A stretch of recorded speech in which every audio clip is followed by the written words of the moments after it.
I'm going to let you take it away. Well, hello everybody and welcome. And I am glad that you took the time out of your days, even though we are in COVID mode, we're still very busy individuals. And I always appreciate everybody who's coming in to hear me speak about, not so much about my life, even though I called my book My Life Through My Dresses, but mostly about growing up socialist in the USSR, because I think it's a very important thing to understand the effect of certain upbringing on people who are young and the damaging, long-lasting, lifelong effect that growing up like that has on human beings. So I was born in 1961 in Kiev. Just to set the scene, Kiev was the third largest city of the USSR, sort of like Chicago is the third largest city of USA. And Kiev was traditionally a very Jewish city because Jews had lived there since the 9th century, maybe even before that. And at the time that World War II started, in 1941 on the territory of the Soviet Union, Kiev was about 1/3 Jewish. Population was about 1 million people and about 300,000 people were Jews. And famously, and very regrettably, the first despicable mass murder of Jews by bullets took place in Kiev in a ravine that's called Babi Yar on September the 29th and 30th, 1941. And that ravine was used not only as a killing place, but then later as a concentration camp for a few other years. So the first 2 days when they rounded up the Jews of Kiev and they took them there, they killed 33,771 people by bullets.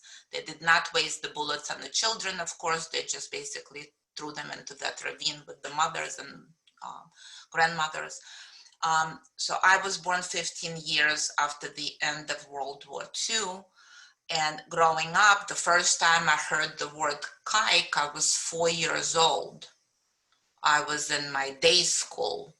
And a boy, I actually don't remember if it was a boy or a girl, somebody called me a kike, and I remember coming home and crying and asking what it was. I had absolutely no idea what being a Jew is. So, my mother and grandmother especially explained it to me, and I remember screaming and kicking and screaming and saying, I don't want to be a Jew, because I already knew that Jews are not liked. But so the most damaging thing a person could say to a child or to a grown-up during a conversation in Kiev was, when they got mad at us, they said to us, oh, you should have died in Babi Yar with the rest of them. People remember these things, and Ukraine traditionally has been very anti-Semitic, and nothing has changed. It still is. In fact, let me sidestep a little bit. Just earlier this week, somebody sent me photos through Facebook of the signs posted in the city of Uman, it's in Ukraine, which is a strong Orthodox Jews, traditional Orthodox, it's a stronghold. They've been there for centuries, and then they returned after perestroika. And there are signs now because of COVID, we're not serving Orthodox Jews, because they have heard that in Israel, Orthodox Jews, I'm sure you have heard these stories, that there is a high rate of infection. So now there are these very anti-Semitic signs going back up, and everybody is in uproar about that. But as I was growing up, very young, so 4, 5, 6, 7, however old we were, or I was in my particular case, I was very sensitive to being called a Jew, and for some reason, wherever you were, people are always asking you if you're a Jew.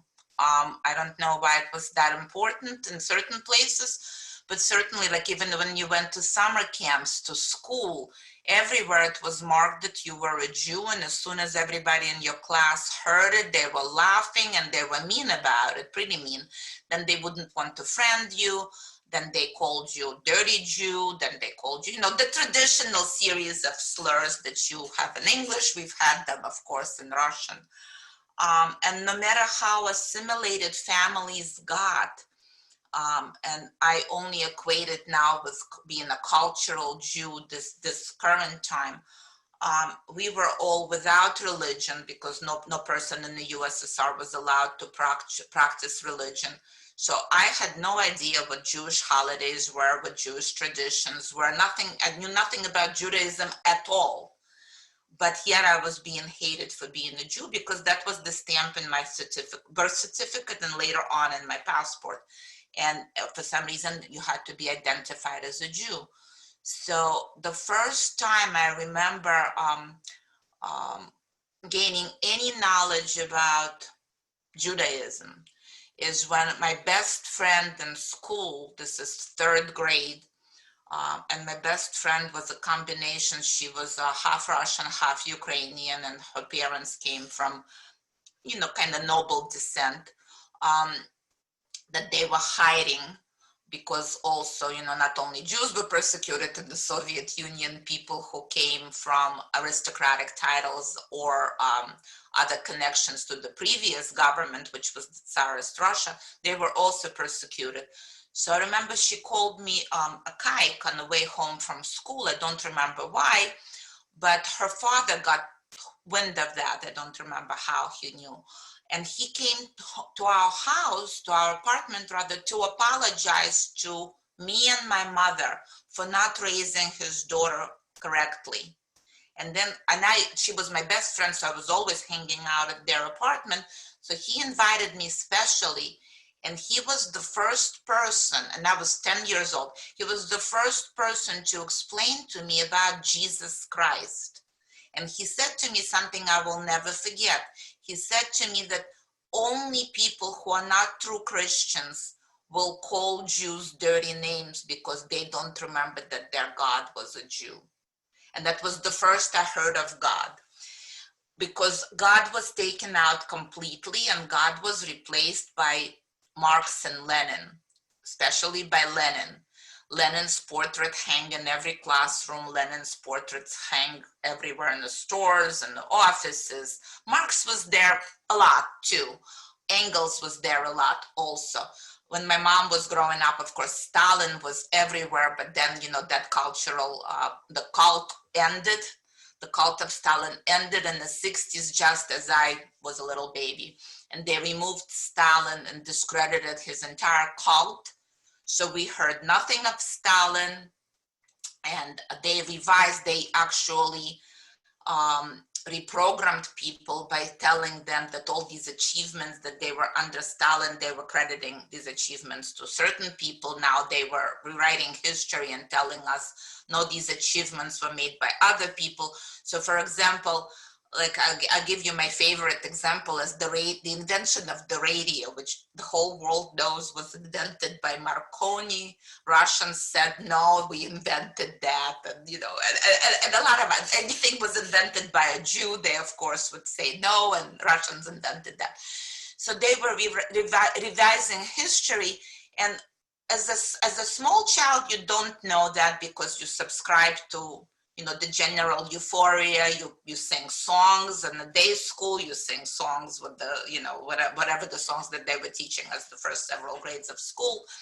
Young children, first 3 grades, were kept on a separate floor. So they would always make sure that the older children who already had a different idea about the world and were more cynical and skeptical, they made sure that the younger children were out of influence of the older children, so that to keep us a little bit more, as I later understood, brainwashed. Now, of course, we did not think at that point in time that we were brainwashed. We loved the Soviet Union.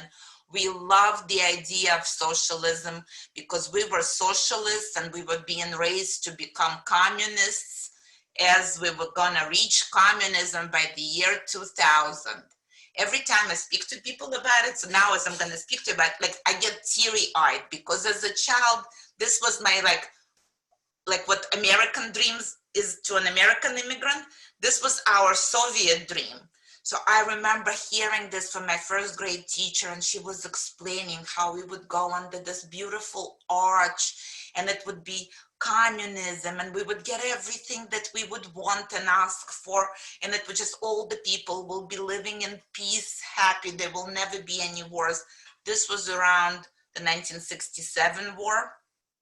So I remember on television at that time, we started hearing about the Israeli aggressors. Israelis were so bad. They were horrible people. Israeli aggressors were on the 9 p.m. news every day. And children, when they heard that on the news, would come out and they somehow, their parents somehow made the association that Israelis are Jews and Jews are bad. And they would come out and they would have basically a kick a Jew evening or something like that. Not that I ever got kicked, but I was always, well, I did get kicked a couple of times, but I was always verbally abused. And it didn't take much for me to break down and start crying. And I would always come home and tell my mother, why are we being called Jews? I did not understand. And the more I asked, the more my mother was trying to hide it from me. That was her response. And I later on understood why she was doing that. Long story, but to shorten it, she herself was a very abused person because of that, because of World War II, because they had to run away from Kiev, and thank God they did not die in Babi Yar. But after the war, well, during the war, when they were evacuated to pretty much Ural Mountains, where people never met Jews until after they started evacuating there, and they thought that the whole World War II is caused by the Jews. So they were very unwelcoming, and actually my mom and her brother had to change their first names because their first names were Chaim and Fanny. So they become Fima and Lydia from that.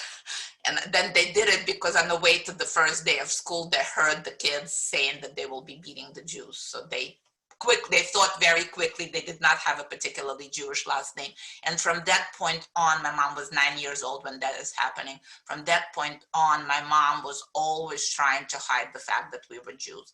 And even though she was trying to hide it, still in the passport and the birth certificate, it said we're Jews. So things got, really bad for me at some point in time. And in the 70s, they started changing for the worse for a lot of people, because you had the 72 Olympics, you had the 73 war, a 6-day war, and for the Jews, it became more horrible than for the rest of the people, because the rest of the people basically experienced what we're about to show you in the little video. Hillary is going to turn this video and you're going to see our everyday life and our everyday pursuit for basic things.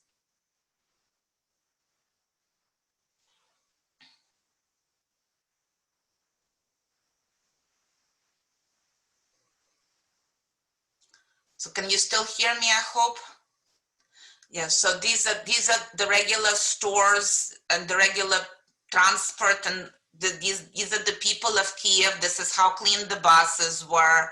This is our everyday normal, how we commuted to work, how clean the streets were. Everybody had to buy everything in bulk. Like this woman bought 5 cakes, because if you saw something, you got a lot so that you could share, because look at, this is our everyday supermarket. This is the meat department, they think. You hunted for food. And when you found it and it looked like this, you had no idea this is ketchup. You had no idea what you wanted to buy, but you bought a lot of it because your neighbor may have wanted it or some of the family, you traded. Whatever you caught being sold, you bought a lot of it, carried it home, and everybody was exchanging. Lovely frozen food. It was disgusting. I remember the smell of it too. Like everything, like you walked into the department store and into a supermarket, everything just basically stunk of stale meat, like that. That even, the hungry people took a look at it and did not buy it. And these are the lipsticks, of course, and the whatever else was being sold. It was just not good. In the meantime, we could not say that we didn't like it. We couldn't complain. We had to pretend we loved our government. We celebrated it. Communist Party wanted us to celebrate it like we were happy. And we were happy on these days because on these days they had more products in the stores and we could buy them. And we went out and people got drunk and really happy about being drunk because that was the oblivion point. You forgot about everything for a few minutes. But then you remembered all these other things. This is somewhere nearby where my grandfather lived. This is a bakery that I remember from my childhood. And Kiev is a beautiful, gorgeous city, but we couldn't really fully enjoy it because most people had outdoor plumbing.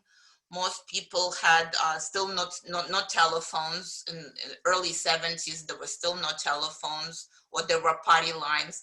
This is pickles or something being sold.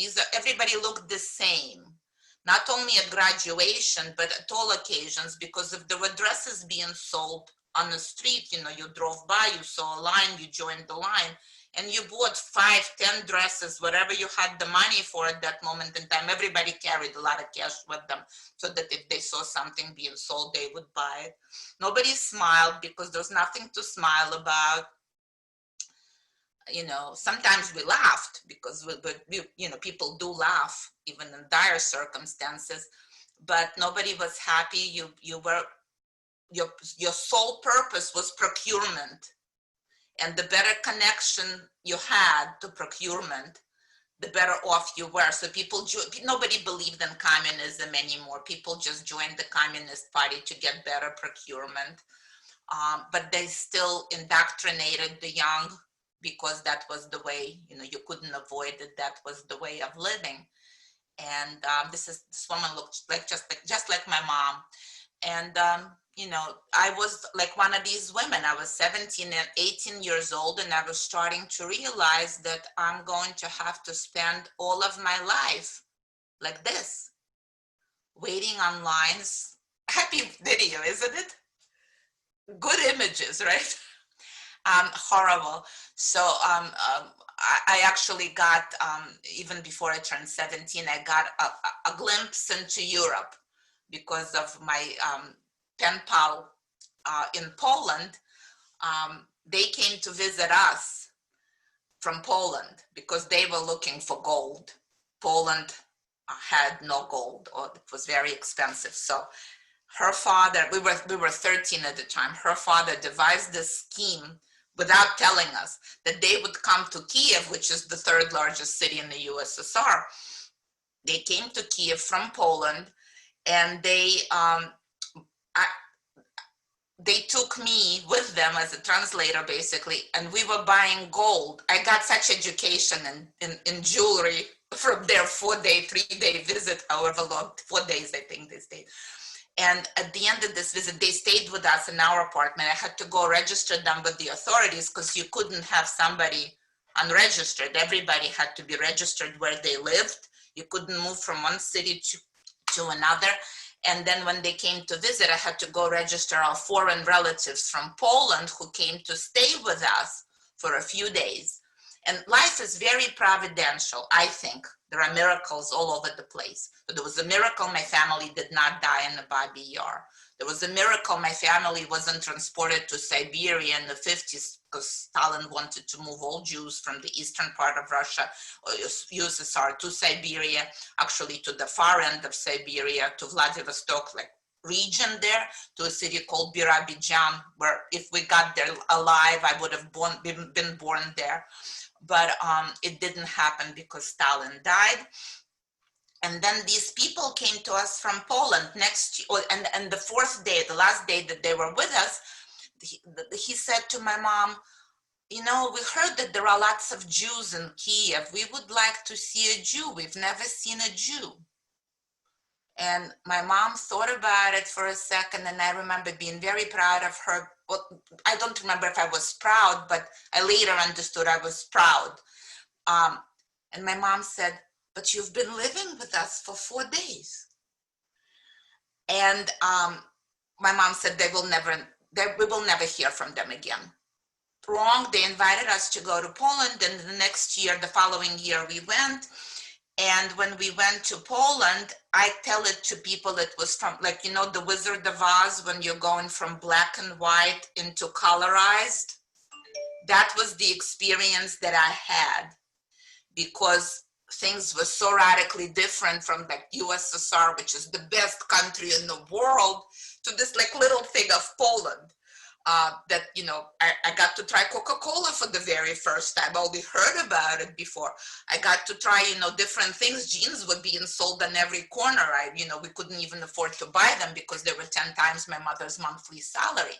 So we ended up buying a lot of things, but that was secondary. The most interesting thing that happened in Poland, which was a life-changing experience for me, was that they lived in a city, very small city, nearby Lublin. I don't know if you know where Lublin is, but a very well-known Jewish location is in that city. It's a concentration camp called Majdanek, which is still there. And it's the only concentration camp that was left fully operable. They left the Nazis abandoned it so quickly that within 24 hours, this camp could be operable again. And I was 15 at the time, and I was walking in this concentration camp. My mother just accidentally realized we were right nearby, and we went into this concentration camp, and everything changed for me. All of a sudden, I realized what my people are. See, I'm gonna cry right now, because I still remember the impact, because nothing will ever erase the impact of a mountain of ashes, or of wire boxes, chicken wire boxes of shoes that belong to children, or of little pencils. Germans were, as you know, very meticulous, or lampshades and pocketbooks made of human skin.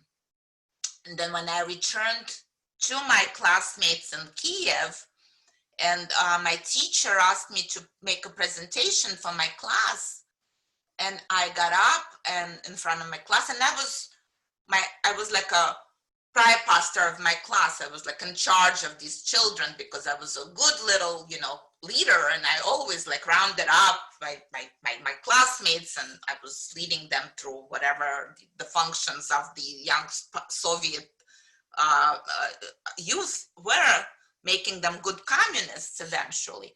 I was a very, very strong believer in everything that I was being taught. And all of a sudden I was in front of my class, and I wanted to share this experience with them. And I said, well, I was just in a concentration camp in Poland. And they started screaming, the boys started screaming, you should have stayed there. And that was the end of my respect for my classmates. So the following year, as people started leaving more to go, but I'm sure you're in Chicago, I'm sure you have Russians living among you, Russian Jews living among you, so you've heard the story of how we had to go with the Israeli invitations. It was an envelope from Israel that came to your address, because the adults would give this address to somebody who was exiting already, and Israelis made sure to send another invitation. And our envelope came, and it came, and it had to be registered, and it was a reunification legend. We were supposed to be going to Israel to reunite with families. So our Polish relatives came in very handy, because my mother and I created this whole legend of how we had a whole branch of a family that was living in Poland, and they moved to Israel because we had to justify who we were reuniting with. And our Polish relatives came very handy. We sold the legend to the Soviet government, and amazingly enough, they let us out. And in my book, I describe about my mom. It's a very interesting Jewish mother, Jewish daughter relationship. Even though we did not know much about being Jewish, we were still acting like the Jews we were, because of the relatives around us and the older people. Even they were not passing on the Jewish traditions to us, they were passing the Mishigas. So we were, basically full of handicaps and full of all kinds of ideas that were absolutely wrong. And of course, also being inside the Iron Curtain, but we were clueless, like the rest of the Russian Jews that you're meeting now. We were clueless in the beginning, and I call it the departing horde. By the time we joined this departing horde, we wanted to do it, but we had no idea what we were signing up for. And then we went through all the steps and all the whole journey of being in Italy and in Vienna and Italy, and going through all of this to get admitted to the United States. All of this is called the third wave of immigration out of Russia. The whole genesis of that immigration is now being lost, because after perestroika, everything changed and people were able to leave for different reasons, but we were stateless refugees. We went through the stateless refugee process the same way stateless refugees who are fleeing from horrible regimes now are doing that. So our journey is sort of being forgotten or being shoved aside because it now happened 40 years ago. People don't remember much about it. So I felt responsible for conveying that to my own daughter, to other people that I know that kind of came later and don't know this journey. And that's why I wrote a book. So that's my story. It was a really interesting story. You know, I was a teenager when you were actually getting ready to leave from Russia, and I'll never forget. It must have been through our synagogue that we went to Washington D.C. because pre the Soviet Jewry March. Yeah, and thank you. You're welcome. I remember. I very rarely meet people who marched, but I always thank everyone. Because of people like you is that we are having this conversation. I have a picture on my dresser actually with my dad, and my grandmother helped me write in Yiddish, Kishmir and Tuchis.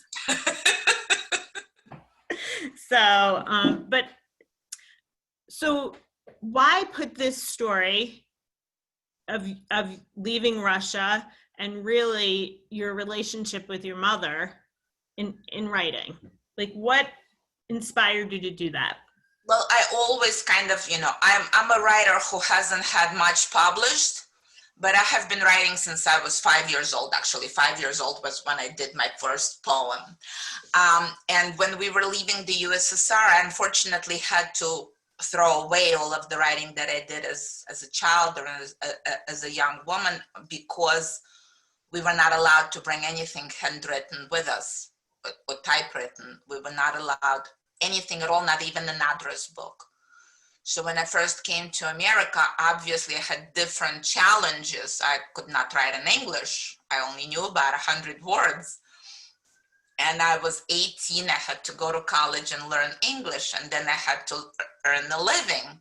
And other things took priority. I had a child, I got married, I had a child, I got divorced, I got remarried. September 1st, September 11th happened.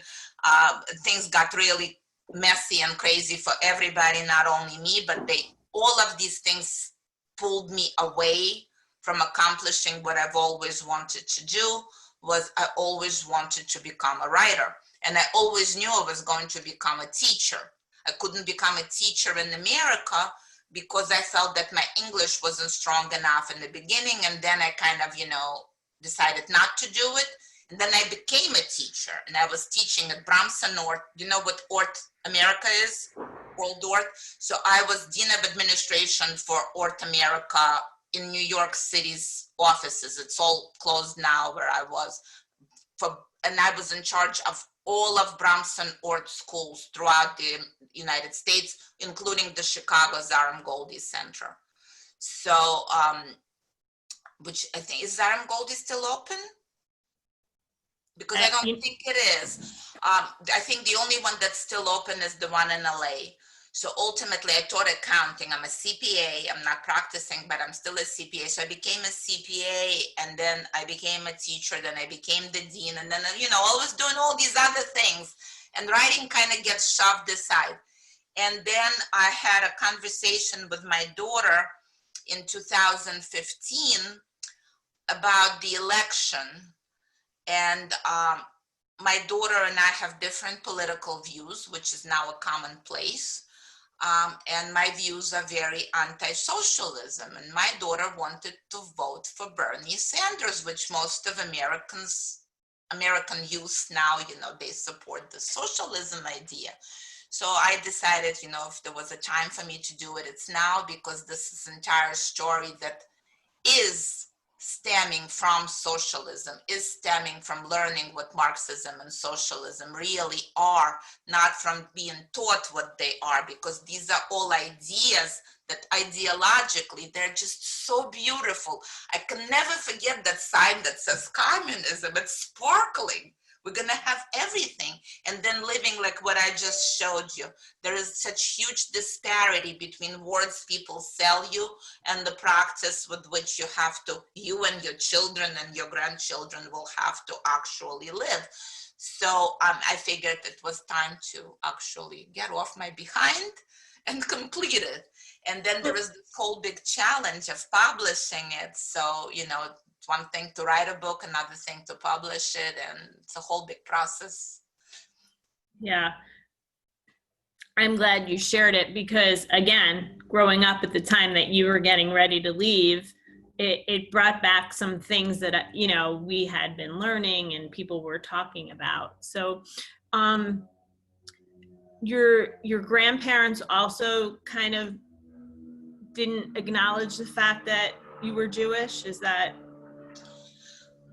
Okay, so since I come from a dysfunctional family, I only met my paternal grandmother once when I was 2 years old.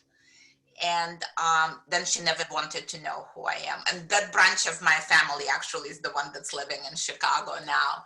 But I never knew those relatives. So when I talk about my grandparents, I always refer to my maternal side of the family. So my maternal grandparents, my grandfather was born in 1904. My grandmother was born in 1908. My grandfather came from a very large family. He had 7 siblings, and one of them died during World War I. The rest of them, as the revolution started happening, they were wealthier than a lot of other people in the little shtetl that they were living nearby, because his father worked as an overseer for a Polish landlord. And my grandfather loved to talk about the times before the revolution. He would always start conversations with, when I was young, we never were hungry. We had 7 horses, 8 chickens, 9 cows, whatever the numbers were. He would always start conversations with how much of everything they had, and they were self-sufficient. And they lived in the rural area near a town called Vinica, which, as fate has it, my grandfather was captured in 1941 as a defender of Kiev with a whole army of people. And he went to build a bunker for Hitler in that area. And he was a concentration camp SKP. And he was able to survive only because it was in the area that he knew from childhood. So his mother, both of his parents died in 1918 from typhoid and from whatever other effects of the post-revolution hunger were. And the little tradition, my grandfather was next to the last child. So the little traditions that he remembered usually revolved around food. So I remember him going and bringing, it was illegal, but around Passover, must have been around Passover. I've never heard the word Passover, but I heard matzah, and I ate matzah because he used to go, there was a synagogue in Kiev, and he went and got in the dark. You could only get it in the middle of the night. So at 3 o'clock in the morning, he would go across town and he would bring matzah for Passover. And he knew how to make very good gefilte fish. So that's the Jew in me knows food. So I know kasha varnichkas, gefilte fish, potato pancakes, kredlich, noodles, noodle kugel, whatever the dishes were, because my grandfather's sisters would cook them. My grandmother came from a very large um, extended family. They were very wealthy, and her particular branch of it, her father was very well educated, but he was educated abroad because a Jew could not go to university in Tsarist Russia. In exceptional cases, they were able to, but most of them went to like Poland or Germany to get educated.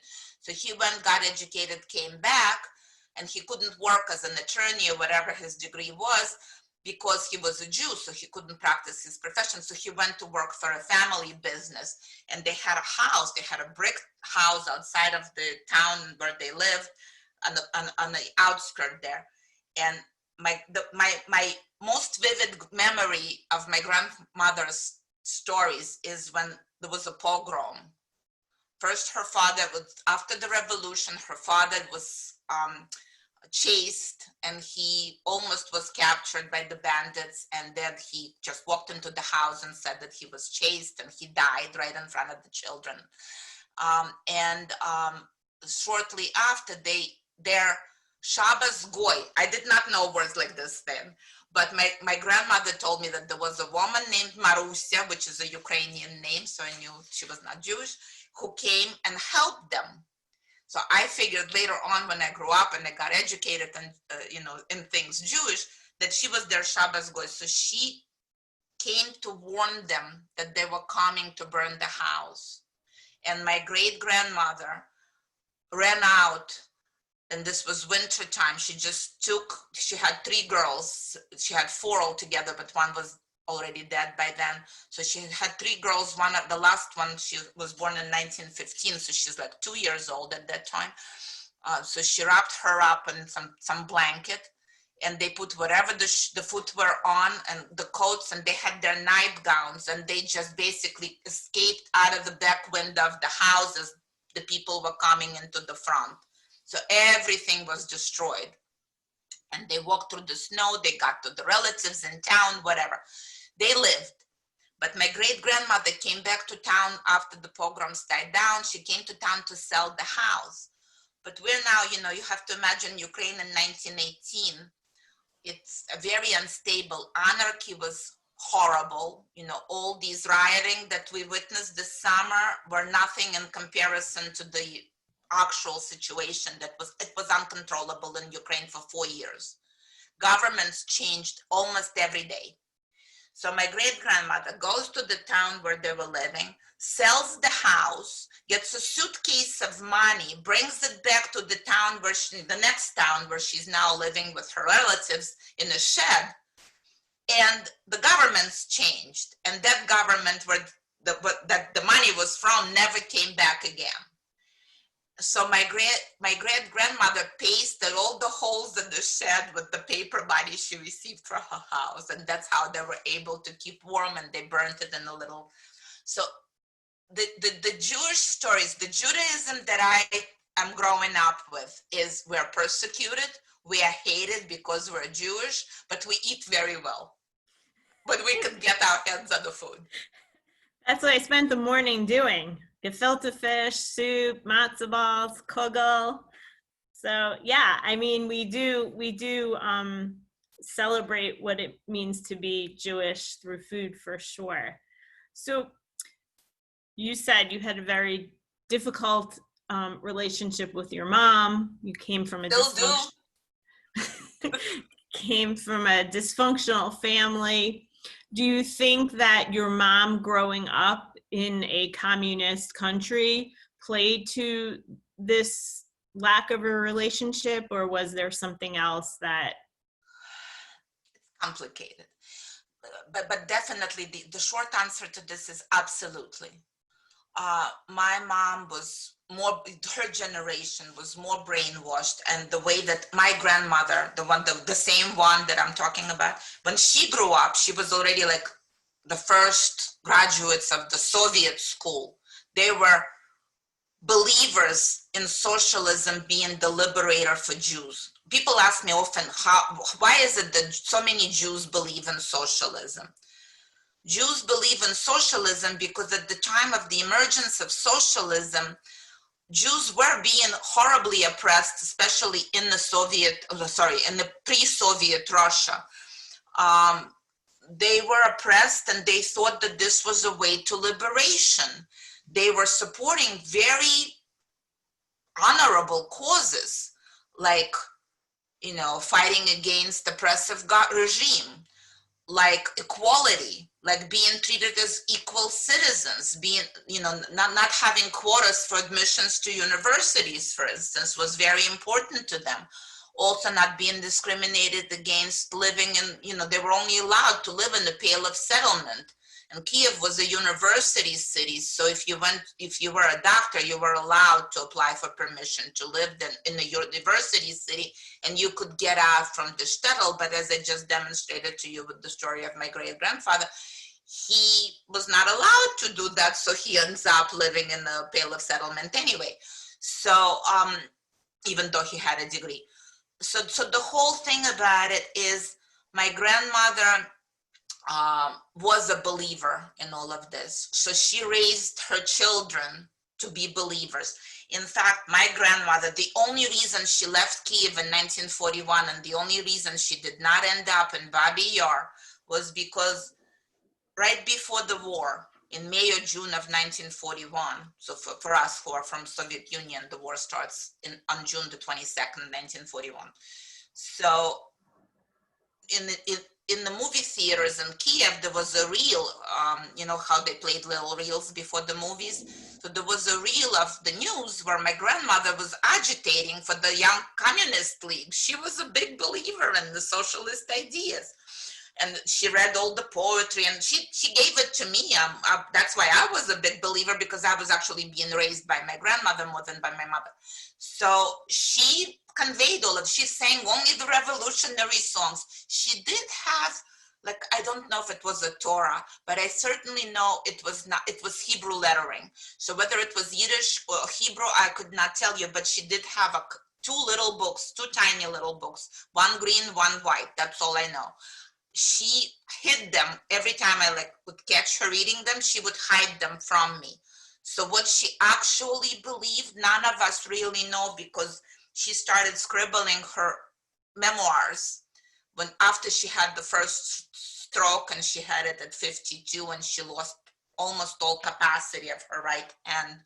So none of us could decipher her handwriting, because she was actually writing in Hebrew, not in Russian, because she did not want me to read this.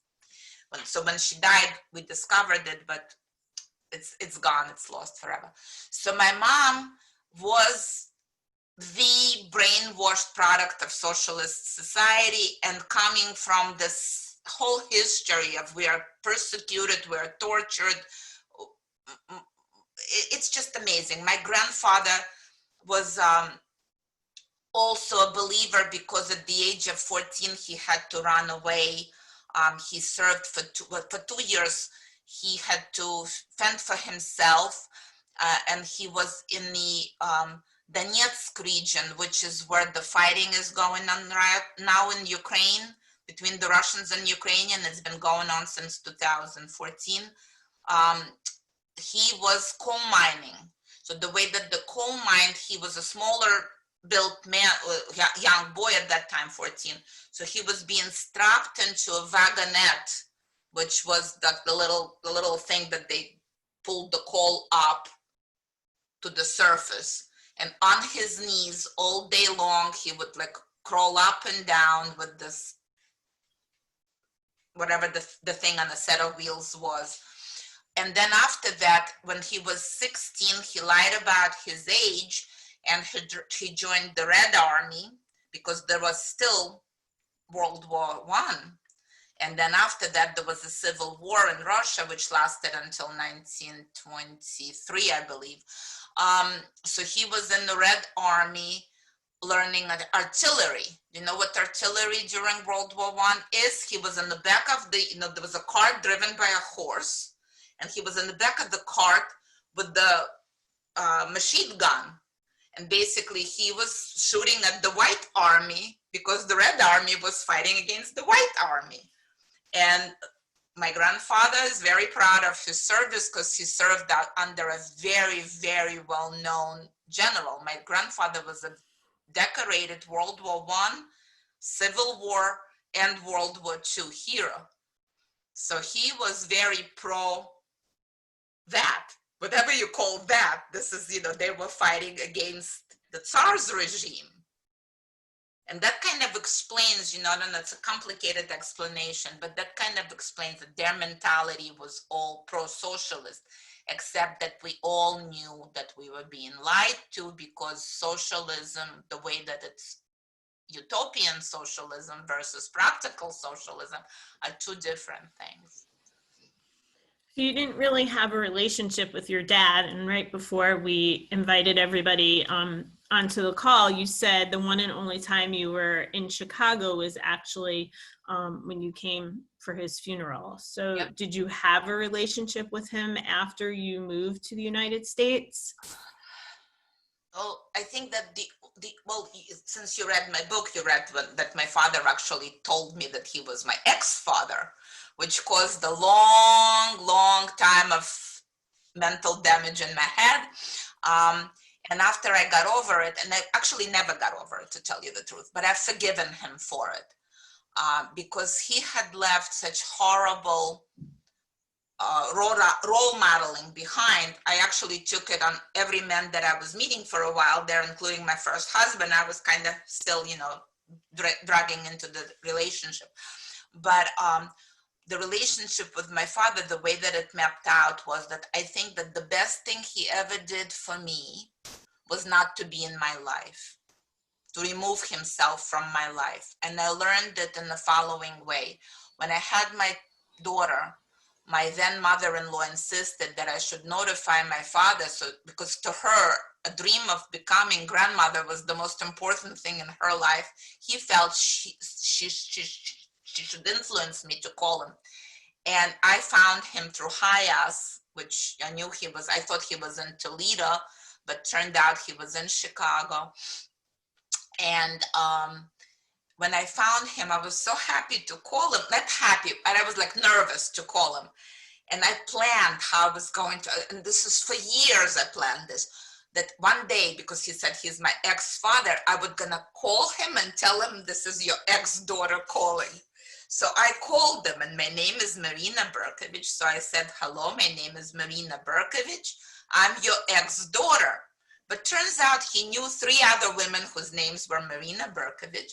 And when I said Marina Berkovich, he assumed there was some other Marina Berkovich. He couldn't have envisioned that it would be his ex-daughter calling. So my whole big statement was entirely lost on him. But we had a telephone relationship. And then one day out of the blue, so this must have been like 1993, he showed up. He planned it with my ex-husband. Neither of them notified me, so I came home from work, and all of a sudden I was told, like, your father is going to be here in an hour. We had a little bit of a, conversation, not too much. He wanted to talk, and I just was so totally not ready, because I did not like surprises like that to be sprung on me, but also he did not come alone. He was passing through and came with his wife and his wife's cousin and the cousin's husband. So there were 3 other people, and they were just passing by. So I felt, he didn't put enough effort into it. But I was happy, my daughter got to see him at least once in her life. And very shortly after that, he died. So we did have a telephone relationship, during which he, being a grown-up, and I was a grown-up by then too, but he somehow insisted on telling me that everything was not his fault. Nothing was his fault. Everything was the fault of my grandmother, who I loved very much, who was dead for a long time by the time that was happening. So it was just one of those, family things. But then he died. I went to his funeral. I met all of his relatives that were living in Chicago. I was only in Chicago 2 nights and 1 day for the funeral. And all these relatives were people whom mind you, I may have met them when I was like 2 years old, but I did not remember who they were. They were coming up to me and telling me, oh, you look just like your father. oh, you look just like your whatever other relatives. And, I was like, in my mind, I remember thinking, like, where were you when I was growing up, and really wanted to know why I didn't look like anybody in my mom's family. None of them were acknowledging me during my most needy years, which were my teen years especially. Um, and I do have a half sister that she lives in Chicago, and they never even told her that I existed. She found out by pure chance. But this, if you're from a Jewish family in that territory, kind of there are family secrets in every family. So I was somebody's family secret. It's very interesting. But I did get to meet my half sister once.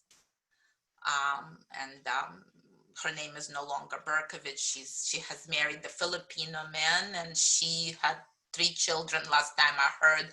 She never spoke to me again, and my father died in 1993. It's been a while. So yeah. But I do families are difficult. Every family's got their mishigas. So, but I do keep in touch with an uncle and his children. I probably read 2 or 3 books since I read your book, but I seem to recall that at the end you were talking about the next part. So is that what you? Yeah, I'm finished with that one. So I planned this as a series, which I call A Journey of a Recovering Idealist, because that's what I think of myself. Because socialism was an ideology, and we all are idealists when we're young, regardless which system we grew up with. So the way that I envisioned it before COVID, let's put it this way, was that this year I was going to have my second book. But then COVID happened, and you can relate, everybody's plans are not the same as they were a year ago.